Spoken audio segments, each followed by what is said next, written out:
The 10-year-old boy ran up toward the top of the ridge. He could hear the heavy rumble. He could feel the earth trembling.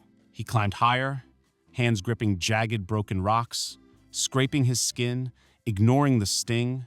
A distant blast cracked through the summer sky. The shockwave hit him a moment later, pushing him back on his heels. He staggered, almost fell, but he steadied himself and crawled to the ridge's crest.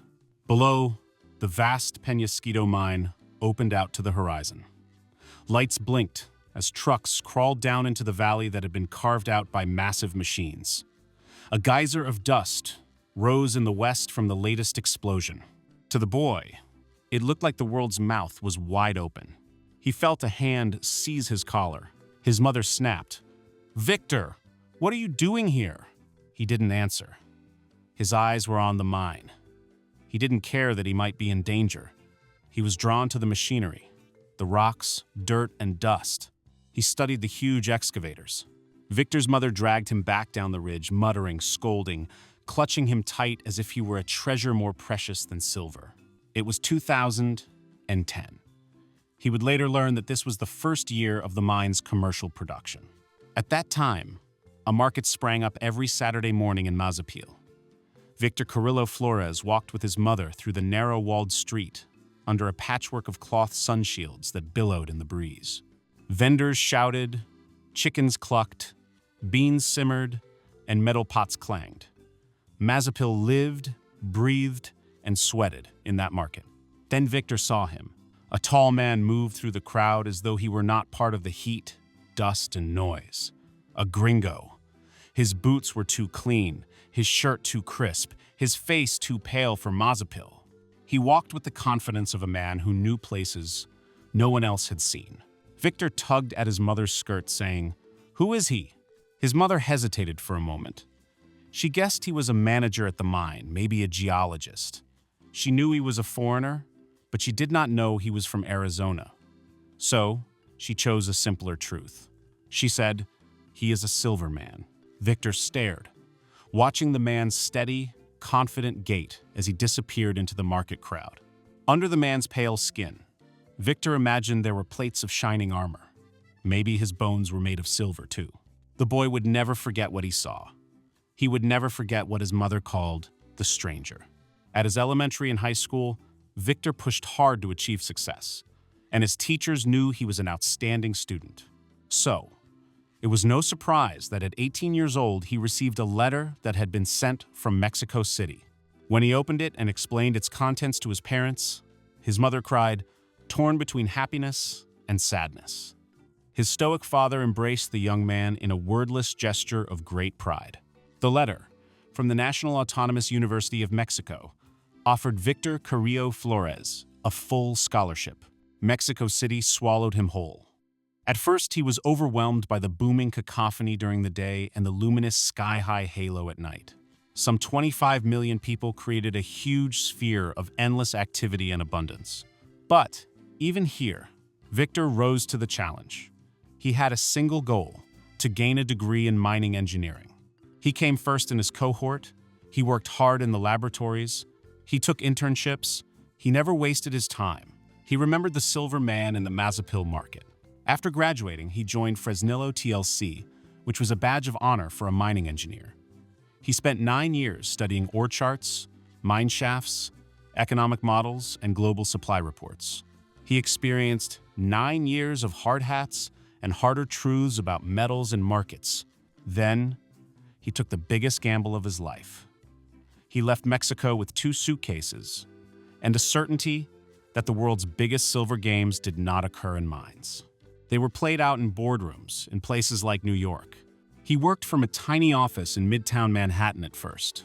A single window, a cheap desk, a laptop older than he would admit. However, his greatest asset was his confident, knowledgeable tone when he cold-called potential clients and introduced himself. He arranged meetings. He secured investments. Small at first, then larger. More clients came to him. Then even more. He patiently outlined the nature of precious metals markets, emphasizing how small they were compared to the Leviathan corporations on the New York Stock Exchange. He explained the significance of the gold-to-silver ratio, At that time, an ounce of gold could be bought for about 70 ounces of silver. That meant that silver was underpriced. On average, over the previous 50 years, an ounce of gold would cost about 60 ounces of silver. So, it was obvious that silver would be worth more if you could wait. He helped his clients to invest in shares in junior miners that he knew would eventually succeed. He advised them on safe silver futures, silver exchange-traded funds, and silver options. He also personally bought silver coins and ingots because he believed 2 years later he had built a small team. Each of them had a sharp mind and a loyal, hungry attitude. And when he sat with them, explaining supply shocks or mine conversions or geological assays, he saw something familiar in their eyes. They believed him because he knew what he was talking about. He called himself the Silver Man. At first, as a joke, then as a declaration. Victor's calm and certain belief was contagious. The world was gradually changing. By July 2037, demand for silver had been steadily growing in the electronics sector for decades. It was an essential element in solar cells, high-tech weaponry, and new energy systems. Countries constantly worked to protect their silver reserves. Corporations doubled their orders and hoarded as much silver as they dared. Then, as the US dollar trembled under its mountain of debt, global confidence began to falter. Demand for gold rose steadily as it served as a safe haven. At the same time, capricious silver's price surged rapidly. As usual, with financial troubles came political storms. Radical leftists seized power in China, slamming the door shut on silver exports and on the rest of the world. 3 massive Peruvian mines, Antamina, Torimocho, and MacLeod, were swallowed up in a nationalization frenzy after catastrophic floods. Silver supply collapsed, and its price exploded parabolically. Now the gold-to-silver ratio was a common talking point on internet forums, news networks, and YouTube channels. With nerves of steel, or more correctly, of silver, Victor waited until the ratio fell to 18-1. Now, silver had become so expensive that even gold appeared, to some cynics, as though it was a worthless rock. Victor's staff watched him carefully. He paced around his office. He stared at charts and projections on his computer. He drank coffee as if it were fuel for prophecy. Then he did something no one expected. He sold everything. Every ounce of physical silver, every silver share, every futures contract, every exchange-traded fund, and every option. And, with the money, he bought gold. The move hit his office as though a bomb had exploded. Some staff whispered behind closed doors that he was now the gold man. Some were thinking that their time working with him was about to end. Clients called his office in a panic. Had silver not skyrocketed? Wasn't silver the future? Hadn't Victor himself convinced them of that? But he raised his hand and said, "Wait," he spoke calmly. Everyone who heard him took a breath, and their nervous excitement settled. The price of gold eased upward. Silver reverted to its usual behavior, erratically bouncing up and down. It was as volatile as a teenager. The gold-to-silver ratio gradually widened. Victor did nothing.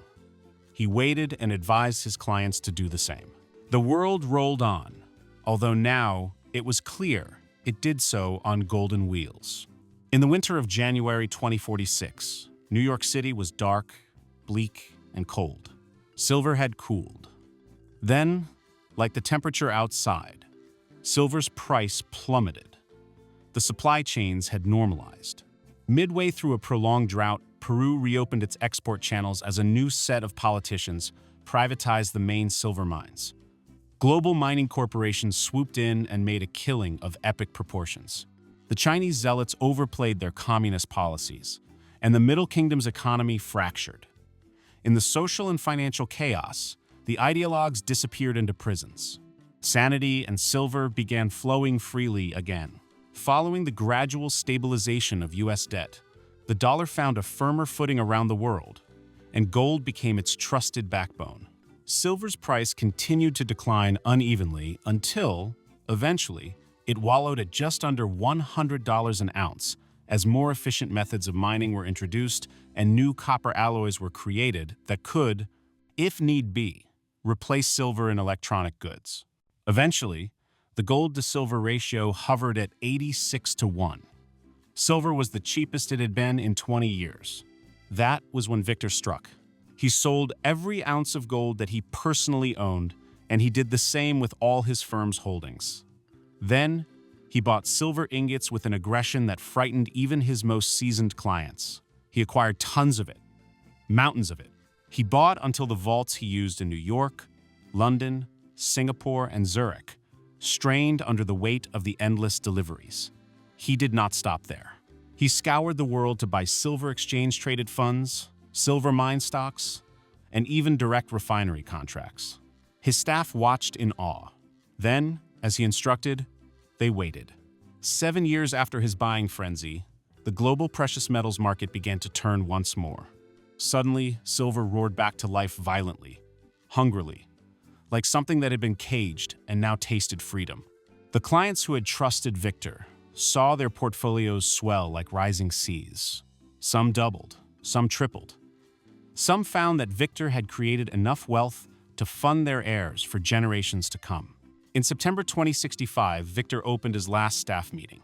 He said, "I believe you know me as the Silver Man." The gathering of 100 staff laughed and then applauded.